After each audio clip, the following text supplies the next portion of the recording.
Hello guys, welcome to Deepak Technical Classes.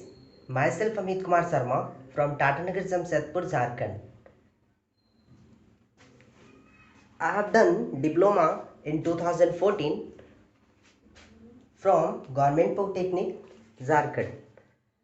As well as I have also done BTech from Association College of Engineering and Technology. जैसा कि आप लोग फिलहाल अभी diploma कर रहे हैं, तो उस तरीके से मैंने भी एंट्रेंस एग्ज़ाम क्वालिफाई करके डिप्लोमा किया था, 2014 में कंप्लीट किया। और D2D के थ्रू यानी डिप्लोमा टू डिग्री के थ्रू मैंने बीटेक भी कंप्लीट कर लिया 2017 में। उसके बाद मैंने गेट का एग्ज़ाम दिया, तो गेट भी क्वालिफाई किया उसमें। और अभी फ़िलहाल मेरे पास 2 इयर्स का टीचिंग एक्सपीरियंस है। तो आज मैं 6th semester diploma electrical branch के लिए एक ज़बरदस्त सब्जेक्ट जो कि पावर इलेक्ट्रॉनिक्स, वो मैं आप लोगों को एक ज़बरदस्त एनर्जी के साथ, एक ज़बरदस्त फीलिंग के साथ आपको बताने जा रहा हूँ। और बिल्कुल इस सब्जेक्ट में आपको इस तरीके से लीड करूँगा, इस तरीके से गाइड करूँगा ताकि आपको इस सब्जेक्ट का डेप्थ में नॉलेज हो और कॉन्सेप्चुअल नॉलेज हो। कॉन्सेप्चुअल इन द सेंस आपको कॉन्सेप्ट वाइज नॉलेज हो। अगर आपके पास कॉन्सेप्ट वाइज नॉलेज रहता है तो कहीं भी कोई प्रॉब्लम नहीं होती है। जहाँ तक कि पावर इलेक्ट्रॉनिक्स की बात है, तो पावर इलेक्ट्रॉनिक्स इलेक्ट्रिकल ब्रांच में बहुत ही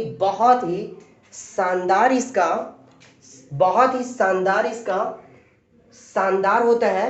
बिकॉज पावर इलेक्ट्रॉनिक्स 3 सब्जेक्ट का ये बोला जाए तो मल्टी है। ये मल्टी इन द सेंस इसके पास 3 सब्जेक्ट होता है। अगर आपके पास 3 सब्जेक्ट का नॉलेज है तभी आपको ये पावर इलेक्ट्रॉनिक्स समझ पाएंगे।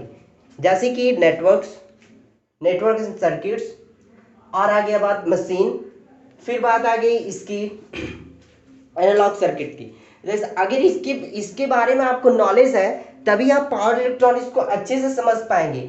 और जैसा कि स्टूडेंट पॉइंट ऑफ व्यू से मैंने सुना भी है और सुना है, स्टूडेंट पॉइंट ऑफ व्यू से पावर इलेक्ट्रॉनिक सब्जेक्ट को बहुत टफ माना जाता है।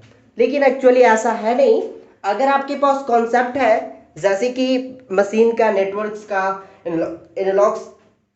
एनालॉग सर्किट का, अगर आपके पास जबरदस्त नॉलेज है तो मुझे नहीं लगता है कि आपको फिर पावर इलेक्ट्रॉनिक्स में कोई प्रॉब्लम होने वाला है, अगर आपको अच्छे से गाइड मिले और आप सीरियसली तरीके से आप इसे पढ़ते हैं तो जैसा कि अभी फिलहाल देख रहे हैं आप, इस सेशन में आप देखेंगे इंट्रोडक्शन ऑफ पावर इलेक्ट्रॉनिक्स और साथ ही साथ सिलेबस को ओवरव्यू। तो सबसे पहले मेरे पास यानी आपके पास भी यही सवाल होगा कि मैं पावर इलेक्ट्रॉनिक्स क्यों पढ़ूं, आखिरकार पढ़ने से क्या होगा। आपके पास ये सवाल होंगे जब ये सब्जेक्ट आप स्टार्ट कर रहे होंगे।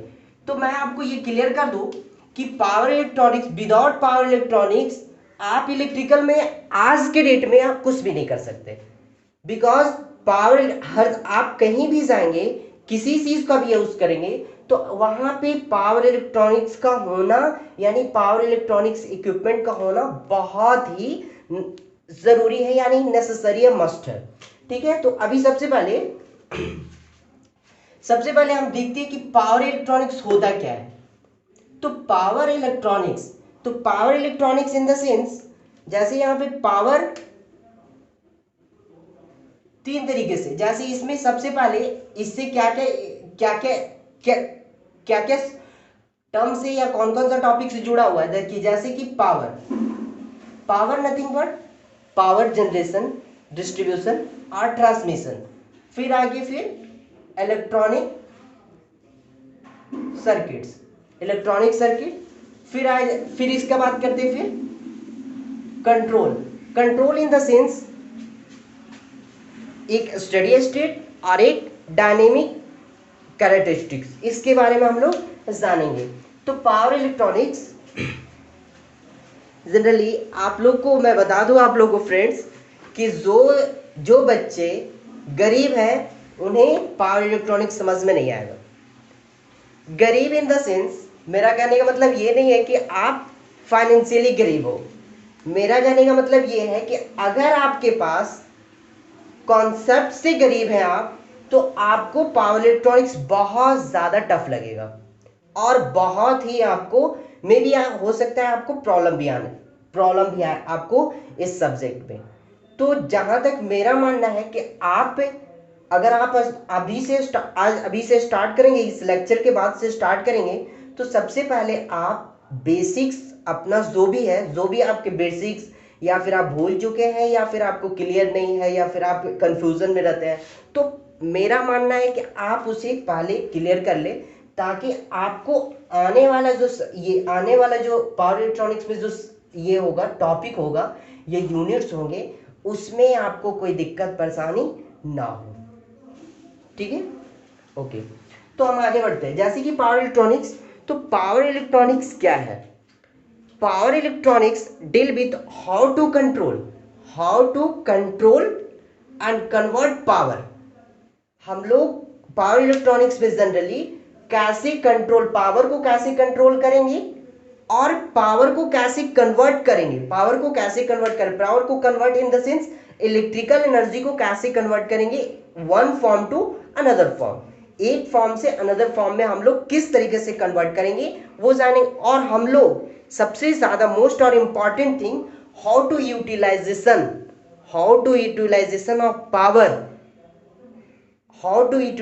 Of power with high efficiency, या फिर मोस्ट एफिशिएंट वे में कैसे इस्तेमाल करेंगे, यूटिलाइज करेंगे पावर को, वो भी हम लोगों को जानना होगा। ठीक है, तो हम लोग अभी जैसे देखिए पावर इलेक्ट्रॉनिक्स का, तो power electronics deal with how to control and convert the power in the sense electrical energy into one form to another form. ठीक है, और हम लोग इसे कैसे इस्तेमाल, पावर को यूटिलाइज कैसे करेंगे इन एफिशिएंट वे में, यानी हाई एफिशिएंसी वे में हम लोग इसको कैसे इस्तेमाल करेंगे। सबसे पहले मैं बता दूं आपको कि पावर इलेक्ट्रॉनिक्स पढ़ना क्यों जरूरी है, पढ़ना या फिर ये क्यों सब्जेक्ट लाया गया। अगर पावर इलेक्ट्रॉनिक्स सब्जेक्ट लाया गया तो क्यों लाया गया, मैं आपको बता रहा हूँ। एक चीजें एक थोड़ा सा आप यहाँ पे ध्यान देंगे। पावर इलेक्ट्रॉनिक्स जैसे कि जब ये सब्जेक्ट नहीं थी, तो उससे पहले क्या होता, तो यहां पे सपोज कर ली कि 100 किलोवाट हम जनरेट किए, कहां से, जनरेशन से ये कर लिए, और यहां ये लोड तक आया, यहां पे 100 किलोवाट जनरेट किए हैं और यहां पे लोड पे कितना पहुंच रहा है, 16% in the sense 16 kilowatt, 16% in the sense 16 kilowatt यहां पे पहुंच रही है। तो बाकी का 84 किलोवाट यानी 84% कहां गया, यहां पे क्वेश्चन मार्क राइज हो रहा है कि ये 84% कहां जाता है। तो मैं आपको बता दूं कि जब पावर जनरेशन में वहां पे पावर का 65% लॉस्ट हो जाता है, फिर इसके बाद आता है टरबाइन, फिर इसके बाद आती है जनरेटर, फिर ट्रांसमिशन लाइन, जनरेटर, फिर टरबाइन, ये सभी चीजें। और ये भी सभी चीजों में भी क्या होता है यहां भी लॉस्ट पावर का लॉस्ट होता है। क्या होता है, पावर का लॉस्ट होता है। तो आप सोचिए, आप 100 किलोवाट ये कर रहे हैं और 16 किलोवाट ही तक पहुंच रहा है, लोड तक 16 किलोवाट तक पहुंच रहा है। तो अब 80% जो लॉसेस हो रहा है, इसे कम करने के लिए जनरेटर में, ट्रांसमिशन लाइन में यहाँ पे हम लोग पावर इलेक्ट्रॉनिक्स ऑप्टिमाइज करवाते हैं। क्या करवाते हैं? हम लोग पावर इलेक्ट्रॉनिक्स ऑप्टिमाइज करवाते हैं। और यहाँ पे जो लॉसेस हो रहा है, हम लोग लॉसेस को कम करने का कोशिश करते हैं। किसके थ्रू? पावर इलेक्ट्रॉनिक्स इक्विपमेंट्स के थ्रू। हम लोग इसे पावर क्यों ऐसा क्यों कर रहे हैं? हम लोग ऐसा 16 किलोवाट आ रहा है तो हम लोग को कोई प्रॉब्लम नहीं है, लेकिन आप सोचिए कि आप अभी आपके पास कोयला है, कोयला कोल के थ्रू आप चलिए कर ले रहे हैं, तो कोल कितना दिन चलेगा? 200 ईयर्स। आफ्टर 200 ईयर्स आप क्या करेंगे? आफ्टर 200 ईयर्स आप क्या करने वाले हैं?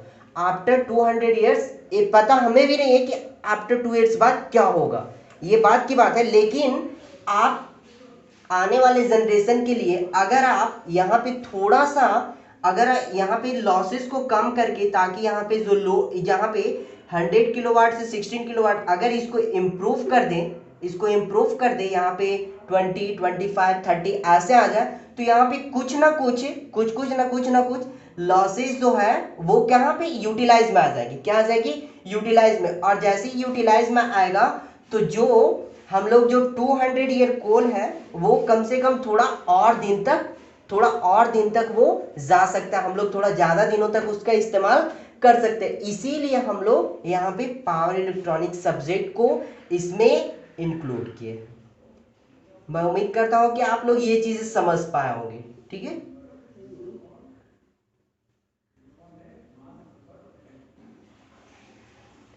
अब जैसे कि पावर इलेक्ट्रॉनिक्स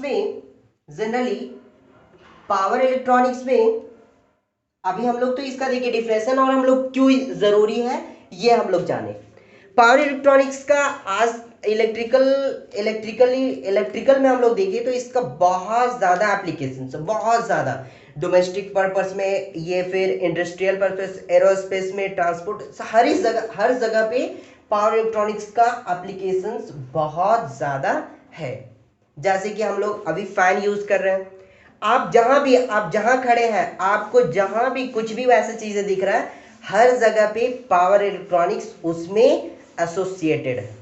यानी पावर इलेक्ट्रॉनिक्स से वो जुड़ा है, किसी ना किसी तरीके से वो जुड़ा हो। जैसे फैन लीजिए, ब्लोअर्स लीजिए, एसी, टीवी, मोबाइल, चार्जर, कुछ भी आप कुछ भी सैटेलाइट में देखिए, हर जगह पे पावर इलेक्ट्रॉनिक्स कहीं ना कहीं वो एसोसिएटेड है। ओके,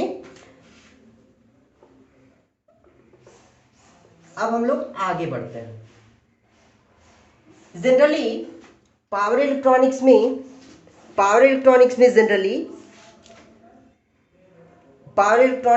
जनरली कन्वर्टर्स होते हैं। कन्वर्टर्स इन द सेंस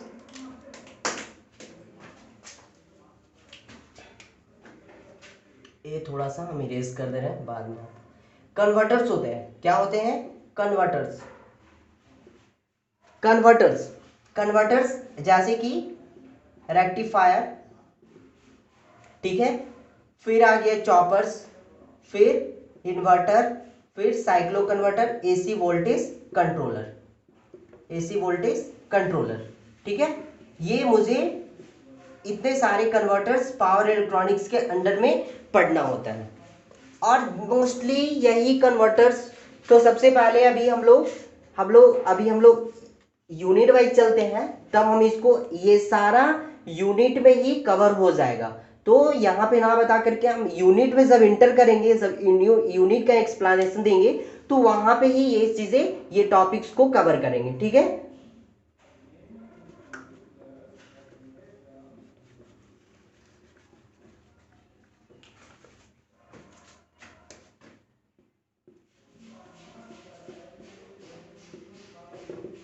अब हम लोग सबसे पहले फर्स्ट यूनिट में आते हैं। फर्स्ट यूनिट में हम लोग देख रहे हैं, सबसे फर्स्ट यूनिट का नाम है thyristor, I think.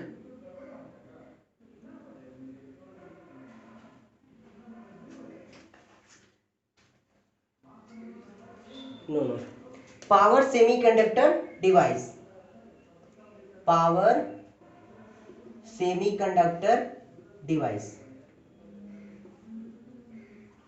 Power semiconductor devices.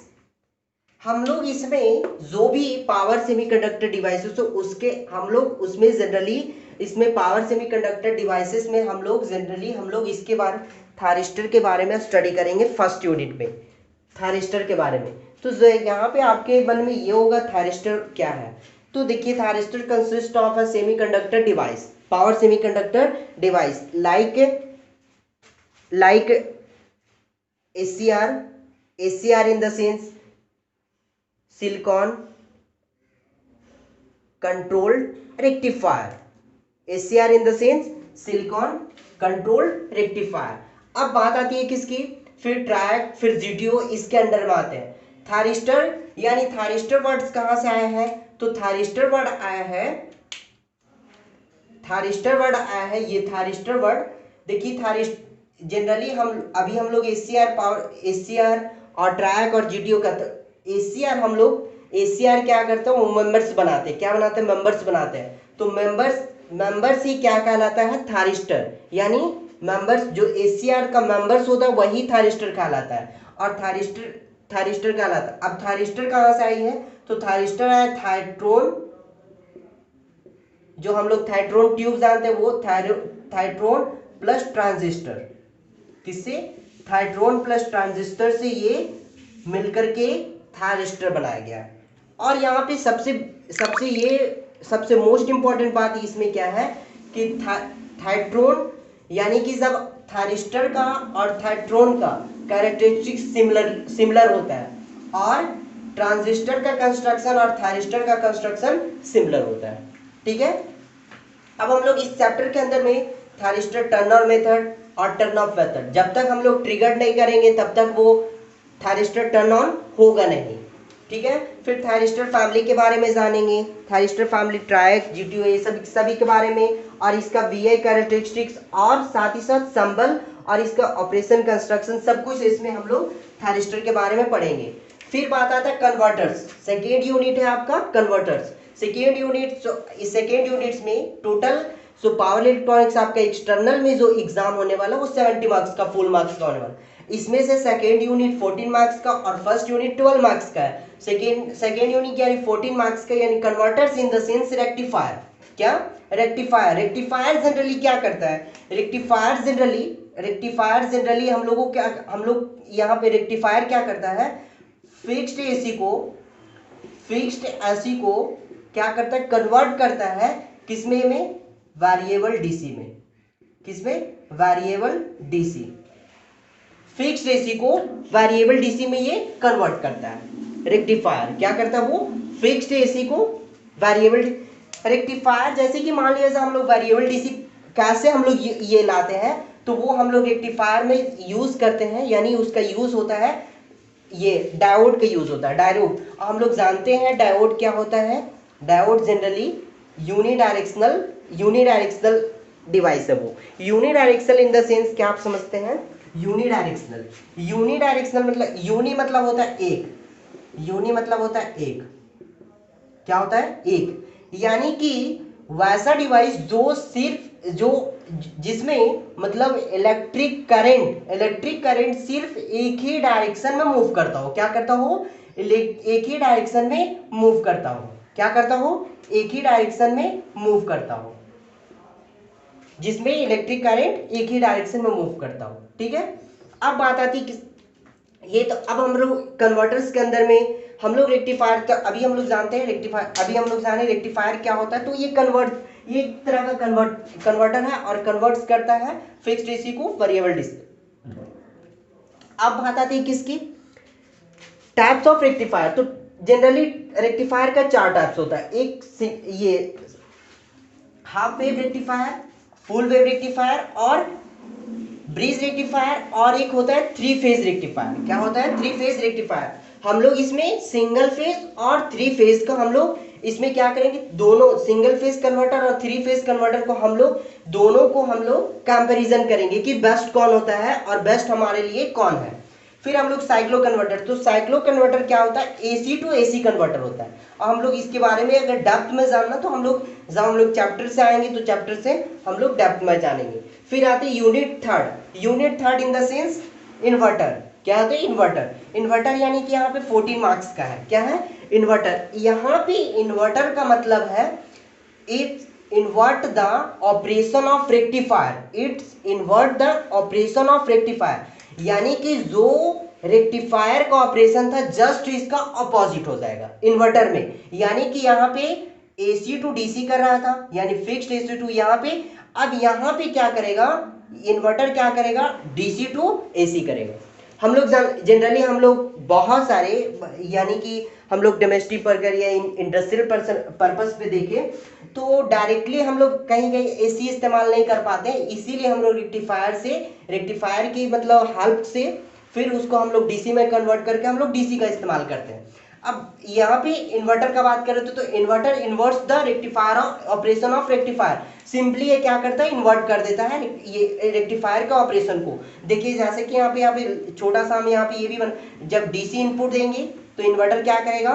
फिर एसी आउटपुट में ये लेकर के आ जाएगा। ठीक है, फिर हम लोग इसमें जानेंगे क्लासिफिकेशन के बारे में, सीरीज, पैरेलल इन्वर्टर और लाइन लोड कम्यूटेटर, सभी के बारे में हम लोग जानेंगे। फिर आया यहाँ पे सिंगल फेज ब्रिज इन्वर्टर। फिर सिंगल फेज ब्रिज इन्वर्टर के अंदर में हम लोग जानेंगे हाफ ब्रिज और फुल ब्रिज। यहाँ पे पूरा कंप्लीट सिलेबस नहीं लिखा है, कुछ टॉपिक जो है इसके अंडर में ही आएगा। ठीक है, फिर हम लोग जानेंगे पीडब्ल्यूएम मेथड दैट मीन्स की पल्स विथ मॉड्यूलेशन मेथड, जो कि हम लोग इन्वर्टर चैप्टर के अंदर में पढ़ेंगे। ठीक है, फिर आता है next chopper in the sense, chopper क्या है? चॉपर एक समझिए एक पावर स्विच है, स्टैटिक पावर, इसे स्विच के ही टर्म में हम लोग इस्तेमाल करते हैं। और ये भी एक कन्वर्टर है जो कि डीसी टू डीसी कन्वर्टर है, यानी कि यहाँ पे फिक्स्ड डीसी को वेरिएबल डीसी में, यहाँ पे मतलब आउटपुट को हम लोग अकॉर्डिंग टू जो हम लोग को जैसा चाहिए उसके अकॉर्डिंग हम लोग अपने आउटपुट को यहाँ पे सेट कर सकते हैं, यानी कि इंक्रीज भी होता है और डिक्रीज भी कर सकते हैं। और चॉपर हम लोग जैसे कि डीसी है, हम लोग जनरली जानते हैं कि ये ट्रांसफार्मर है, सपोज कर लिए ये ट्रांसफार्मर है, तो ट्रांसफार्मर में क्या होता है कि यहाँ पे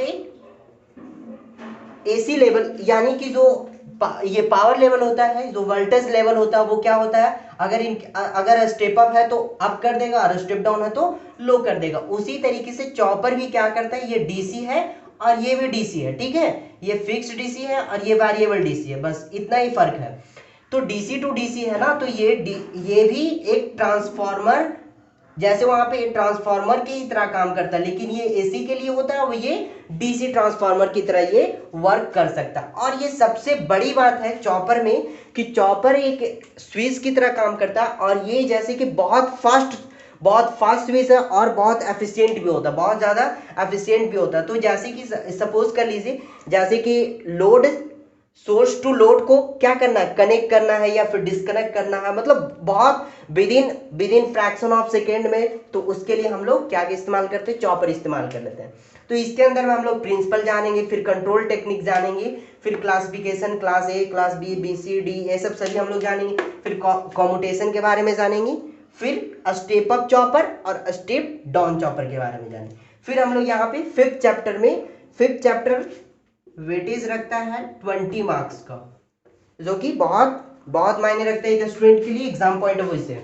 तो पावर इलेक्ट्रॉनिक एप्लीकेशन यानी कि हम लोग इसमें जानेंगे डीसी ड्राइव यानी डीसी सीरीज मोटर का, फिर एसी ड्राइव्स यानी कि induction motor, 3 phase induction, single phase induction motor को हम लोग कैसे इसको कंट्रोल, उसके स्पीड्स को कैसे कंट्रोल कर सकते हैं, ये हम लोग जानेंगे। और डीसी सीरीज मोटर में हम लोग पावर इलेक्ट्रॉनिक इक्विपमेंट लगा करके कैसे कंट्रोल कर सकते हैं, वो हम लोग जानेंगे, और अदर एप्लीकेशंस में।